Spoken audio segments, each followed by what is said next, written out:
আজকে আপনাদের সামনে আমি একটা কামরাঙ্গা গাছের বা স্টার ফ্রুট বলে অনেকে, কামরাঙ্গা গাছের একটা কলম করে দেখাবো কীভাবে কলম করতে। আমি এই ডালটাকে সিলেক্ট করেছি। সবার প্রথম কাজ হবে আমাদের এখান থেকে এটুকু ছালটাকে তুলে নেওয়া। তো সেটার জন্য আমাদের কী করতে হবে, প্রথমে এখান থেকে গোল করে আমাকে পর্যন্ত রাউন্ড কেটে নিতে হবে। তারপরে এখান থেকে এই পর্যন্ত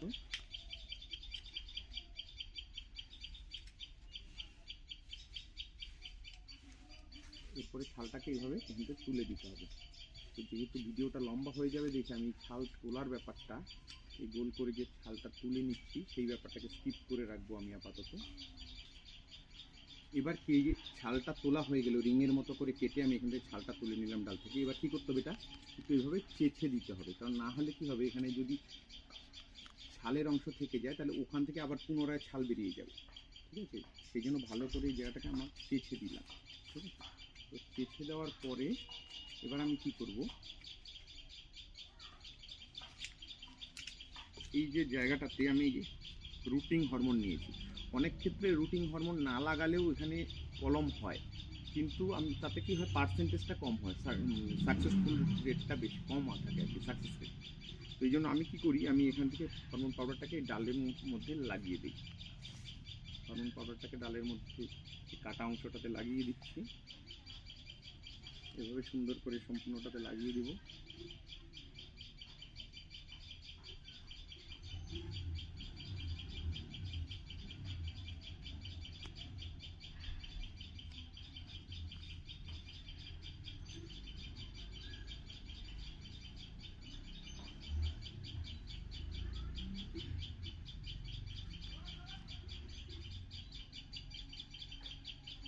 এবার কি করব,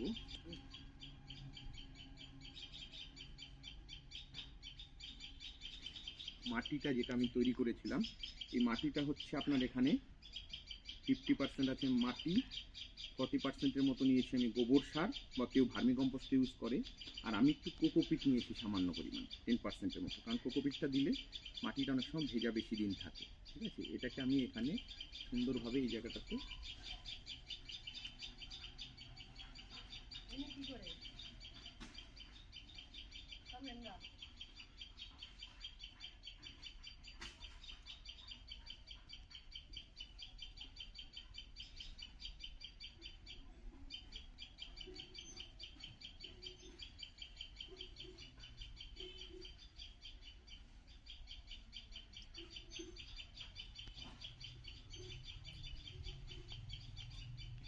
এবার এটাকে কী করব, এটাকে যে এই সুতলিটা আছে, মানে আমরা যে বস্তার যে অংশটা নিয়েছি, বস্তার অংশ দিয়ে এটাকে কভার করব। অনেক সময় এটা কি করা হয়, কাপড়ের সাহায্যেও করা যায়, অর্থাৎ কাপড় দিয়ে করলে কি হয়, সেটা তো সুতির কাপড় নিতে হবে।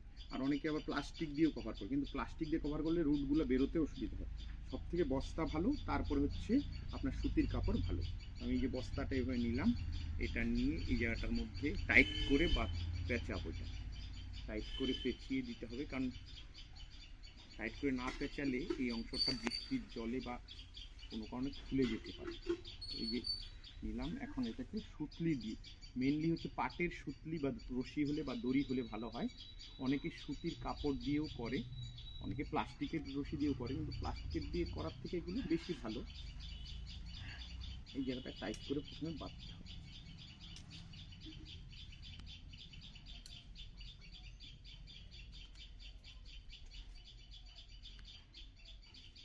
এই অংশটা আমি আপাতত স্কিপ করে রাখছি, কারণ হচ্ছে তাহলে ভিডিওটা অনেক লম্বা হয়ে যাবে।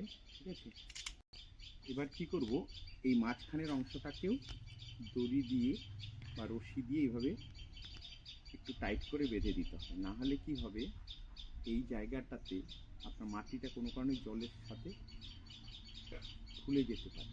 এইভাবে দিয়ে এইভাবে বেঁধে দিব। বেঁধে দেওয়ার পরে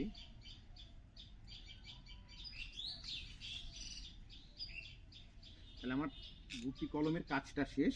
এবার কি করতে হবে, এটাকে হচ্ছে প্রতি একদিন বা দুদিন অন্তর অন্তর এই জায়গাটাতে জল দিতে হবে। কারণ জল দিলে কি হবে, জায়গাটা হচ্ছে ভেজা থাকবে, তাহলে রুটটা তাড়াতাড়ি বেরোবে। আমি 15-20 দিন পরে এসে এর অবস্থাটা দেখব, মানে কতটা রুট বেরিয়েছে, আর প্রতিদিন এখানে জল দিতে হবে। আপনাদেরও তখন শেয়ার করব কী অবস্থায় আছে। আজকে